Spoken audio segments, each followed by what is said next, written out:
All right, ladies and gentlemen, welcome back to the channel. It is Wednesday, and you know what that means. Wednesday wisdom. But we've finished, of course, Dr. Wayne W. Dyer's Wisdom of the Ages, but that doesn't mean we can't keep looking in different areas for new, exciting, and interesting things to increase our experience and our knowledge so that we can go forward and create a better quality of life. But sometimes for me, it's not all about the philosophy and the spiritual stuff. It's about just asking questions and searching into mysteries, and especially searching into history for wisdom, like we've done throughout Wisdom of the Ages, and looking at the Tao itself being a very old piece of history. But, ladies and gentlemen, there's a topic I've been fascinated with for the past year or so, and I've researched a little bit, or at least, you know, listened to various people's and, read books and things about the topic. And so it's fascinated me, and I thought I'd introduce it to you if you haven't yet heard about the topic. And so the way I'll be doing that is I'll be referencing for purposes of teaching and commentary and rambling to get the thoughts out there, because that's really one of the great experiences for us to expand our knowledge and our wisdom is, to, you can call it meditate, but you can also call it contemplate, and, however you want to say that, but expanding and thinking on whatever topic it may be that you find yourself interested in, ladies and gentlemen. But the one that caught my interest, especially from a visual point of view, is the world's fairs or the world's expositions. And so we'll be reading from Howdie Mickoski's Exposing the Expositions, 1851 to 1915. And so it's funny, I actually just found this book on Amazon before I found Howdie Mickoski's YouTube channel, and go check that out. If you have already, then shout out to you. But this is interesting to me because the people that talk about this topic, not only the World's Fairs, but everything that goes around with all of these things that link together in these topics, is they seem to, I don't know, it seems like there's a lot of people that talk about it, but then when you ask people in real life, nobody knows what you're talking about. So it's one of those things, ladies and gentlemen. But anyways, I'm going to start here. Chapter 1, the problem.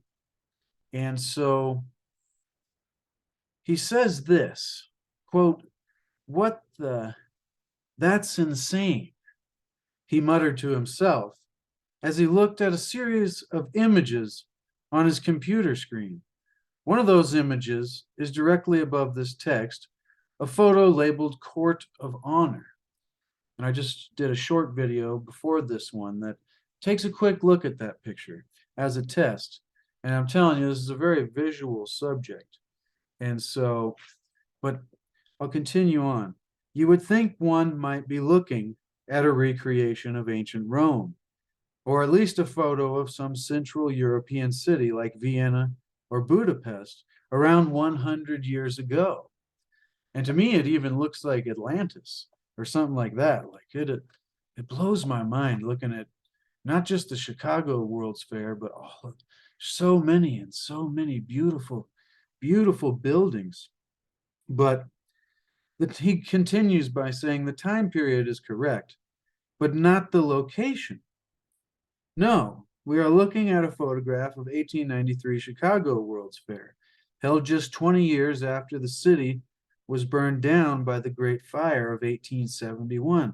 That's another really fascinating thing, is all of these great fires, but then you look at the cities, short times afterwards, and they're built up, and it's confusing, the magnificence of the building and the structures. It might just be a fascination of architecture, but it makes the mind go, what? But so anyways, these buildings, like the ones shown in the little short video before this, and maybe we can just All right, maybe we could just do it this way, ladies and gentlemen, to give you a reference and see if this works. I'm still learning how to do all of these kind of things rather than just chatting to myself on an image. But I'm talking about this, ladies and gentlemen, these kinds of buildings and this beautiful, you know, Greco-Roman or freaking, I just can't stop thinking Atlantis. But so this kind of stuff, ladies and gentlemen, I'll zoom in on that. I mean, look at the beauty of those fountains. And it's just ornamental, like unbelievable. Anyways, let us continue with what Howdie Mickoski was saying. All right. And so he says here, this photograph that we just looked at of the 1893 World's Fair was just 20 years after the whole city burnt down by the Great Fire of 1871. They built on a massive scale to hold the 1893 exposition. He says, look at that area and other photos in upcoming chapters. And you can do a simple Google search for yourself, ladies and gentlemen, to look at these amazing photos. And it just blows your mind. But colossal buildings, one could hold up to 300,000 people. Giant domes, towers, and colonnade pillars, all on a site almost 700 acres, ladies and gentlemen. That is 2.8 square kilometers, he says. Howdy continues by saying the exposition included buildings for every state. Even more fascinating. Every country, a giant midway area, lakes, lagoons, as you've seen, beautiful fountains, and everything with fine ornamentation and artwork. This was all claimed to be built from scratch in less than 2 years. In 1893, just after the whole city had burnt down 20 years before that. It's like, what? How did they do this? Then as soon as it ended, this fair, after they built all these buildings that were 700, that could hold 300,000 people, just like we see in the picture. After they built these in less than 2 years, right as soon as the fair ended, they tore it all down, throwing the remains of all the buildings into landfills. Hence the reason he muttered to himself in the beginning of this chapter, ladies and gentlemen, that's insane. And it is, it's mind-boggling. Like the first time I heard that and actually looked at the pictures and thought, what? I was like, I want to go there. I wish that was still there. And the story they give us, which we'll get into later, ladies and gentlemen, is that they just whipped all these things up in the middle of an open, park area that had just been open ground. And they just went in there and whipped all these things up with, some simple framework and a plaster type stuff. And it's just amazing. And Howdy gets into the details of all of that. But man, just to look at that and want to be there and want to see something or even just walk around something. Like you look at these people walking over here or getting on these ferries and look at the size of the statues compared to these guys. I mean, this would just be brilliant. And this statue I here believe was gold, maybe not real gold, of course, but man, it's just shining. You can see the top of this was probably shining. And it's just, you would be in awe. Like I've been to our Capitol building here in the state I live, but the new perspective I have for these kinds of things is just very, very, it's, it's fascinating how it can just be something that you always just took for granted. Like I've seen photos like these in history class and stuff, and you never think twice about it. Oh yeah, they built it in 91 or whatever, and you're like, yeah, that sounds perfect. But then, once you really start to think to yourself, well, how did they do it? Like it was a struggle back then. Electricity was barely getting started. They didn't have power tools and the machinery and all the things that we have nowadays. And we don't go out of our way to build the kind of buildings that, are just seen in this one image. And so Howdy continues by saying, ladies and gentlemen, originally, he goes, I thought this was going to be a 1 or 2 month project on the Chicago Fair, discussing the oddities of it and making a few hypotheses. But that turned into months of detailed research because it was not just Chicago where this insanity happened. And that was another thing that, people like to talk about certain kinds of theories, but I call this a compelling one because the more things you look at, the more it just becomes more interesting. And it's like, huh. And it's also fun because you learn about history in a way that you never had any kind of interest in before. And as we all know, if we don't learn from history, then of course we're doomed to repeat it, or maybe blessed to repeat it, whatever kind of history it is that you know. Now, continuing, ladies and gentlemen, and I'm just kind of messing around today because I thought this is very interesting to me, and I don't know how much you guys will find it interesting, but I wasn't sure where to go with the Wednesdays now, so I might just do some freestyle Wednesdays, looking for all kinds of wisdom, ladies and gentlemen, because there's wisdom that even comes from these kind of subjects, a different kind of wisdom. But as it's been said before, you have to have the eyes to see and the ears to hear, or the student has to be ready for the teacher to appear. But anyways, I didn't mean for that to rhyme. That was a good one. Now, it's so these things were everywhere, in these kind of buildings too. Like if you look at cities all across the US in early times, and even if you look at old maps, we'll try to do that in the future as well, maybe. You're just stunned at the amount of these, seemingly out of place situations, or at least to me, questionable things, because you see, people carts and horses and buggies and dirt streets, but then you see these magnificent, huge, towering buildings, cathedral-like Roman architecture that just seems out of place next to the wood shanties and the horses and carts. Anyways, I'm rambling again, ladies and gentlemen. If you're getting value, thank you very much, and smash the like button. Leave me a comment and let me know if you've heard about this before, or if you have heard about it and didn't think nothing about it, if you've heard about it and questioned and was interested and confused, or whatever you think, ladies and gentlemen. But continuing on, he goes, this turned into months of a detailed research process that he totally didn't expect. Howdy continues by saying, similar world expositions occurred in New York, Philadelphia, Buffalo, St. Louis, and San Francisco just 9 years after their earthquake in San Francisco. Just fascinating. Louisville, Omaha, Nashville, New Orleans, all built these massive buildings for their regional fairs.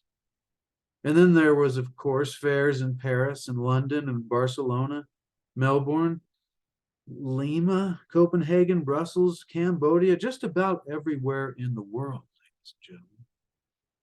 And it's like, yeah, well, of course, they're World's Fairs. It's like, okay, yeah, that makes sense. But like, when you look at the imagery, you're like, what? Wow, they did that everywhere? Like, these things were huge.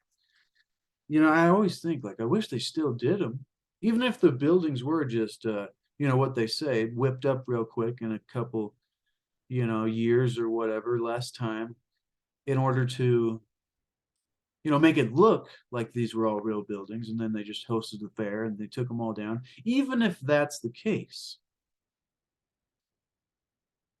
wouldn't that be amazing to do again? I don't know. I'm just thinking, ladies and gentlemen, thinking out loud. Why build? So it's like just about everyone in the world, all with magnificent supposedly, this is what Howdie Mickoski continues saying, temporary structures, and then having all of the buildings torn down right afterwards. I mean, it makes you sad when you look at some of the pictures. And oddly enough, some of them still stand. In many areas, the Museum of Science and Industry in Chicago is still there today. They say they later made it a temporary building, but it looked the same to me in the photographs.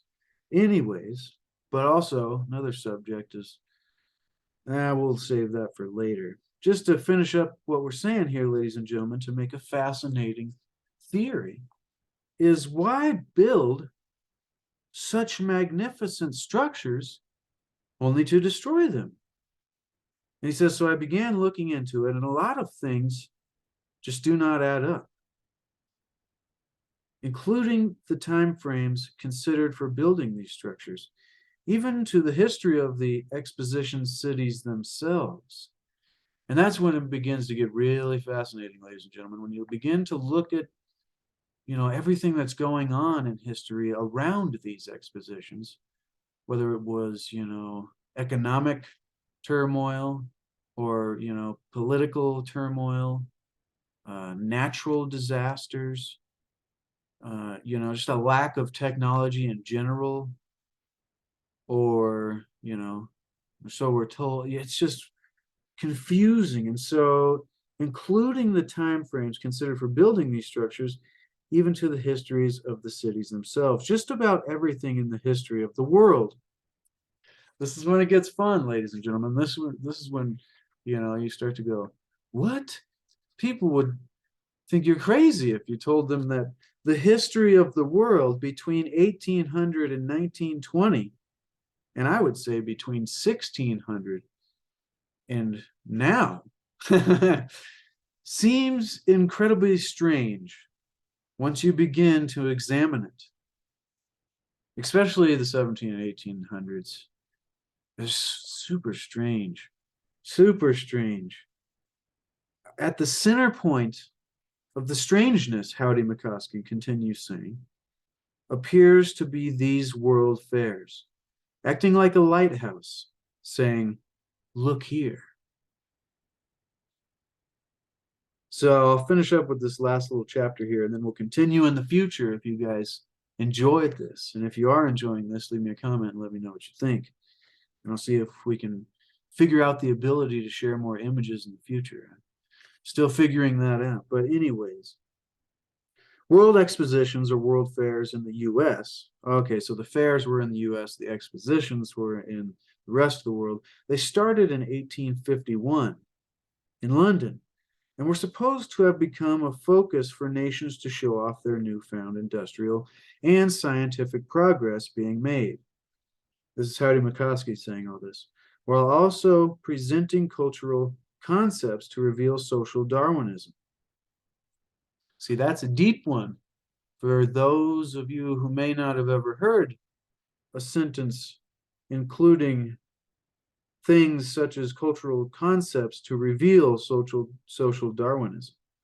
Quote, parentheses, people today are better than those in the past. Industrial people are better than primitive people. So that's the social Darwinism there. Remember Darwin being the theory of evolution. So going from, a lower state over time to a higher state, which we are now, because we've never, based on that theory, that we've never been better than we are now in the past. We've always continued to grow and never devolving.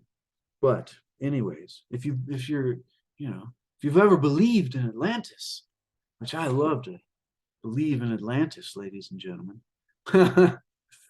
because it's, just always fascinated that there could be this place in the past that was so advanced and amazing. And anyways, that theory. But it's like, if you believe in that, then you do believe that we were better than we are today. Maybe in a different way, but all the same. So it was, Howdie Mickoski continues, it was the new elite that financed these expositions, and who were in its main attendees. World's Fair has inspired all the modern amusement parks and even theme parks like Disneyland. But there was so much more to these 19th century fairs than amusement. They were called expositions for a reason. For a reason, ladies and gentlemen.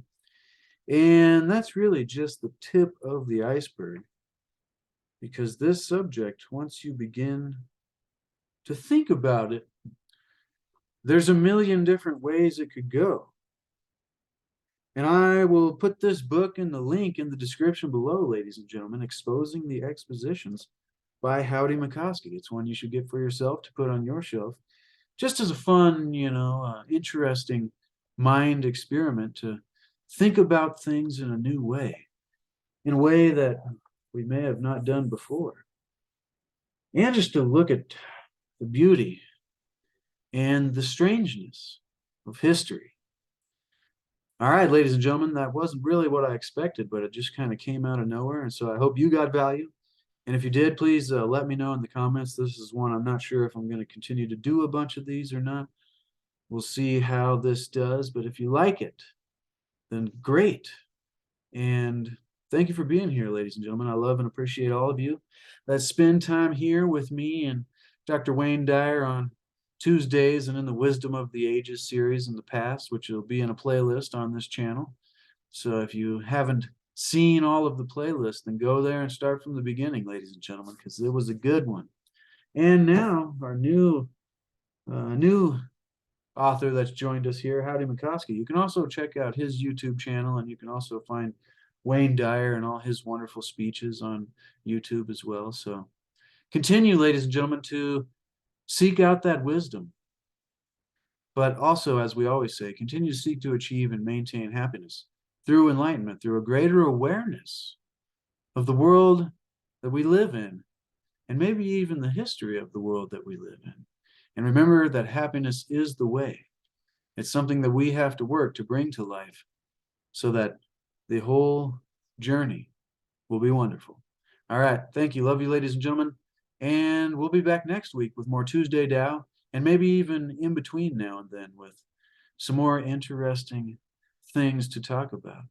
So stay tuned, ladies and gentlemen. And until next time, be the change that you want to see. No, no, no, no, no.